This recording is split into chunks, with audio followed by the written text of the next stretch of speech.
In the quiet town of Lakeland, Florida, a man named Abraham Shakespeare led a humble life as a casual laborer. Known for his kind heart and modest means, Abraham's days were filled with hard work and simple pleasures. But on November 15th, 2006, an unexpected event would forever alter the course of his life. During a routine trip with his co-worker, Michael Ford, to Miami, they made a brief stop at a convenience store in Frostproof, Florida. It was here that Abraham's fate took a dramatic turn. With $5 in his pocket, he handed $2 to Michael, asking him to purchase 2 lottery tickets on his behalf. This seemingly inconsequential decision would soon thrust Abraham into a whirlwind of fortune and unforeseen peril. Against astronomical odds, one of those tickets turned out to be the winning number for a $30 million Florida Lotto jackpot. Opting for a lump sum payment, Abraham received $17 million. For a man unaccustomed to such wealth, the sudden influx of money was both exhilarating and overwhelming. However, the euphoria was short-lived. Michael Ford, the co-worker who had purchased the tickets, claimed that Abraham had stolen the winning ticket from his wallet. This accusation led to a legal battle, but after careful deliberation, a jury sided with Abraham, affirming his rightful ownership of the winnings. With his newfound wealth, Abraham sought to improve his life modestly. He moved into a $1.1 million home in a gated community in North Lakeland and treated himself to a Nissan Altima and a Rolex watch from a pawn shop. Despite these purchases, he remained grounded, not succumbing to extravagant spending sprees. Yet wealth often attracts unwanted attention. Abraham soon found himself besieged by requests for money from friends, family, and strangers alike. The relentless appeals wore him down, leading him to confide in a friend, expressing that he might have been better off without the money. Amidst this turmoil, Doris "Dee Moore entered Abraham's life in late 2008. Presenting herself as a businesswoman interested in writing a book about his life, she quickly gained his trust. Under the guise of assisting him in managing his finances, Moore established a company, Abraham Shakespeare LLC, granting herself control over his assets. She siphoned off significant sums, indulging in luxury vehicles and lavish vacations, all while assuring Abraham that she had his best interests at heart. By April 2009, Abraham had vanished. Moore provided various explanations for his disappearance, suggesting he had grown weary of the constant money requests and had left town to escape the pressure. She even went as far as sending messages from his phone to his loved ones, attempting to maintain the illusion that he was still alive. However, inconsistencies in these communications, coupled with Abraham's known illiteracy, raised suspicions among those close to him. In the aftermath of Abraham Shakespeare's disappearance, the investigation into his whereabouts intensified. Family and friends, growing increasingly concerned, reported him missing in November 2009, stating they hadn't seen or heard from him since April of that year. Hoping he had simply sought solitude, perhaps on a beach in the Caribbean, their optimism waned as months passed without any word. Detectives turned their attention to Doris "Dee Moore, the woman who had ingratiated herself into Abraham's life under the pretense of assisting him with his finances. Moore's behavior during interviews raised suspicions.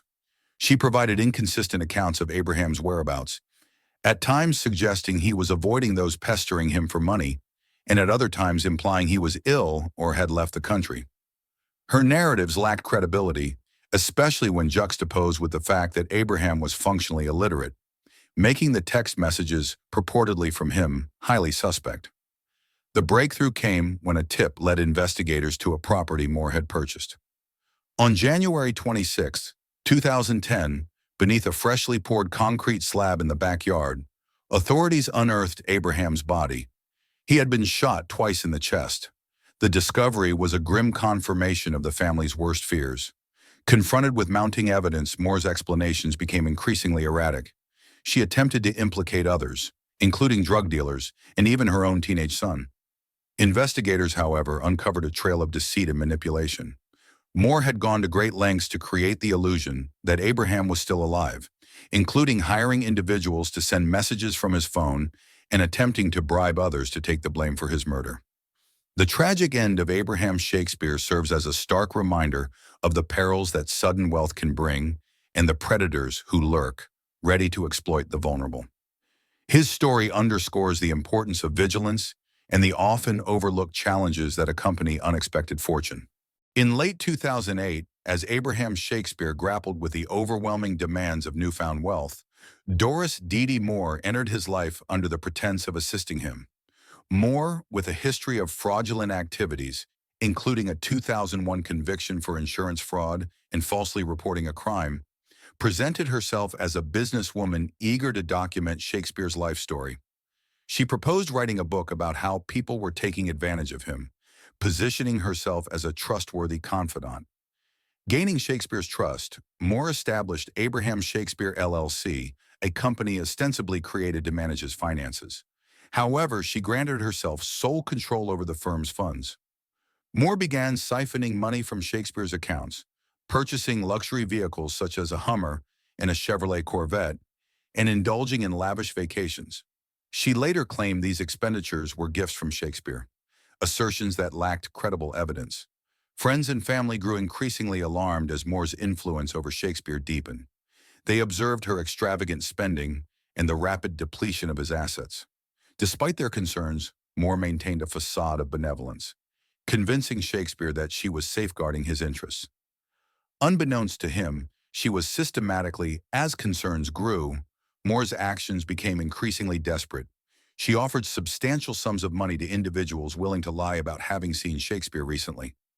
In one instance, she promised a $200,000 home to the mother of one of Shakespeare's sons if she would provide false information to detectives.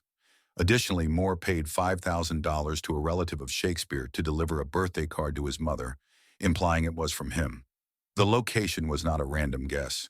It was a calculated move by Moore, who had made a series of bizarre decisions in the months after Shakespeare's disappearance.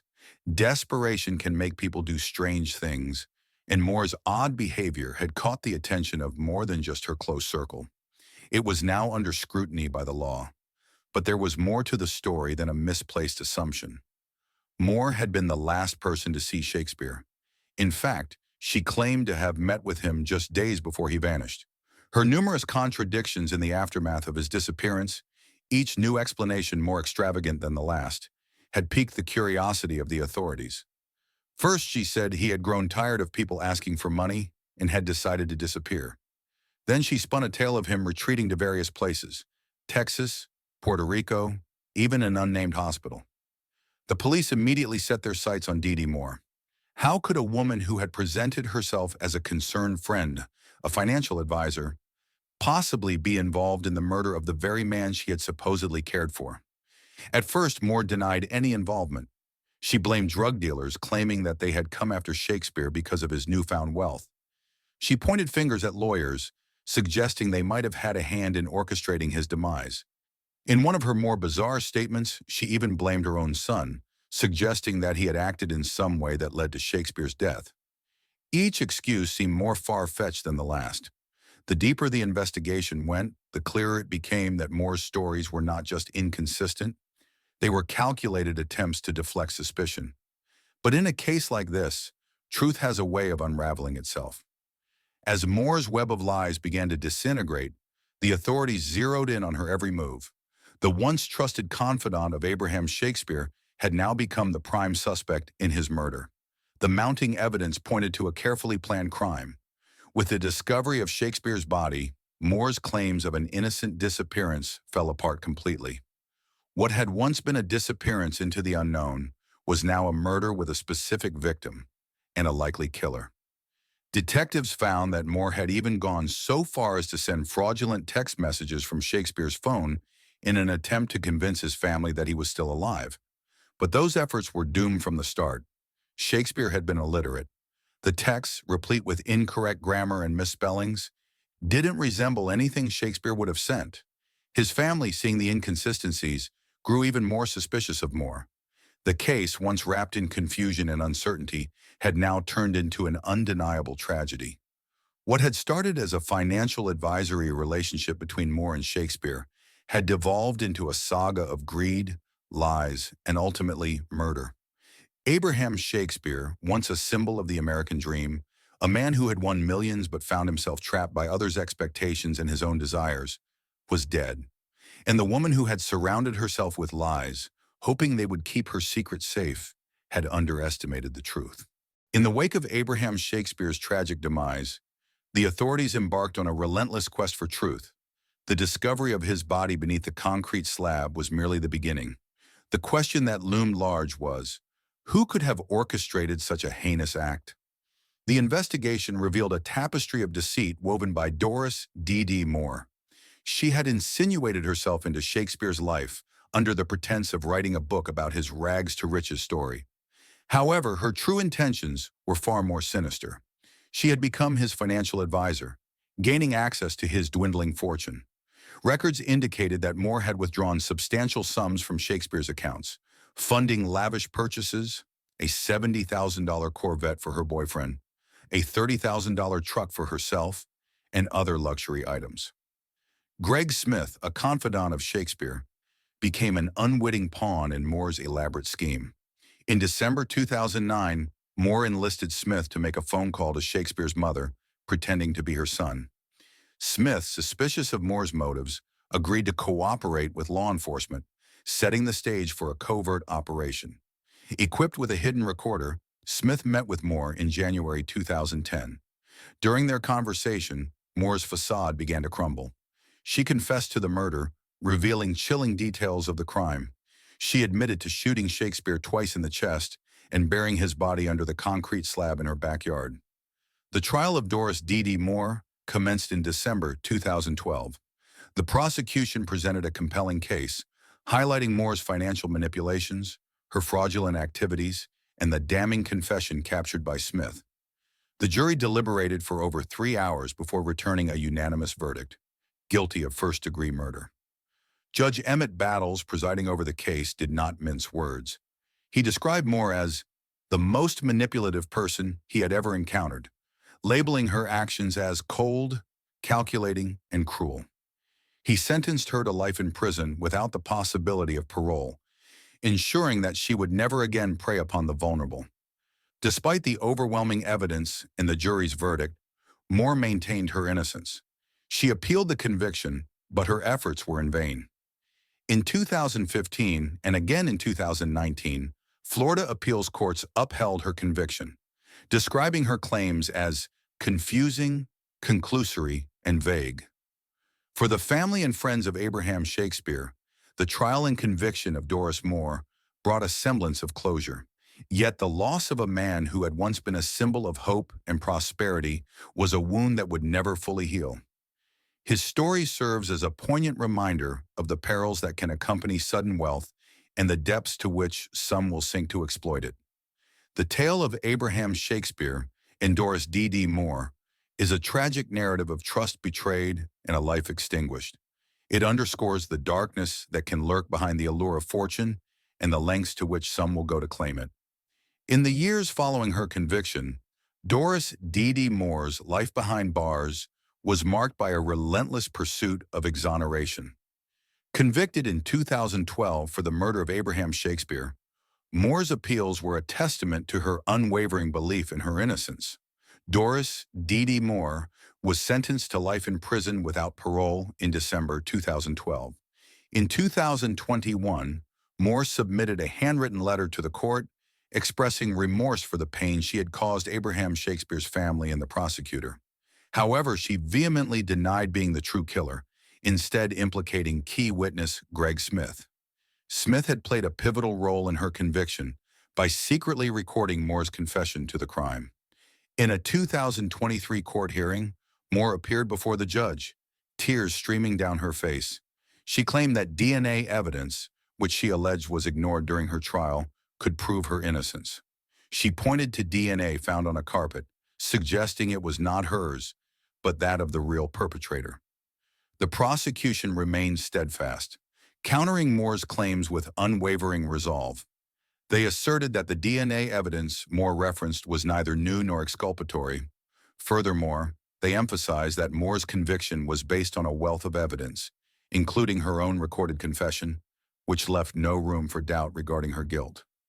As the legal battle raged on, the judge deliberated over Moore's motions. The courtroom awaited his decision, knowing that the outcome would have profound implications. Would Moore's conviction be overturned, or would justice for Abraham Shakespeare remain unshaken? The judge's ruling was awaited with bated breath.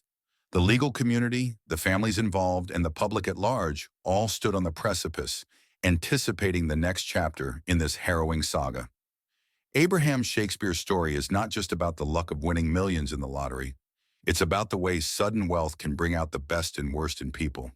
His rise to fame, from an anonymous truck driver to a multimillionaire, quickly transformed into a nightmare when others saw him as little more than a prize to be won.